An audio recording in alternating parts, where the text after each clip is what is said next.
அனைவருக்கும் வணக்கம். இன்று நாம் நமது தொழிற்சாலை மற்றும் இயந்திரங்களை ஒழுங்கமைப்பது பற்றி விவாதிக்கப் போகிறோம்.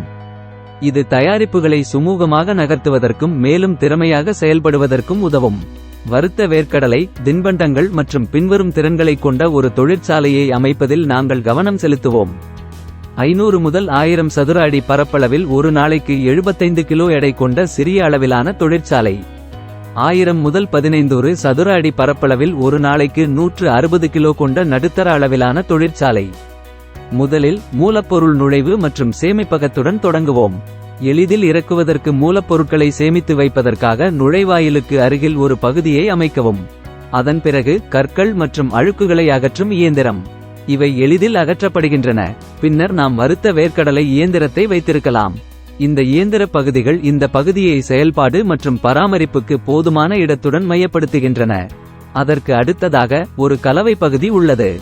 இந்த செயல்முறை கலவை இயந்திரத்தை மிளகாய் தூள், எண்ணெய், நிலக்கடலை விதைகளை கலக்க வைக்கிறது. பின்னர் குளிரூட்டும் கன்வேயர். இது ஒரு சுத்தமான மண்டலமாக இருக்க வேண்டும். அதைத் தொடர்ந்து குளிரூட்டும் கன்வேயர் இருக்க வேண்டும். முதலில் முடிக்கப்பட்ட தயாரிப்புகளை எடை போட ஒரு எடை இயந்திரம் இருக்க வேண்டும். பின்னர் இறுதியாக பேக்கேஜிங் இயந்திரத்தை வைக்கவும். வெளியேறும் இதத்திற்கு அருகில் முடிக்கப்பட்ட தயாரிப்பு பங்குகளை வைத்திருங்கள். கிளாஸ் மாசுபடுவதைத் தடுக்க மூலப்பொருட்களிலிருந்து விலகி வெளியேறும் இதத்திற்கு அருகில் வறுத்த வேர்க்கடலை பாக்கெட்டுகளை சேமிக்க இடத்தை ஒதுக்குங்கள். வியாபார் பயிற்சியாளர் சேனலுக்கு சந்தா பெறுங்கள்.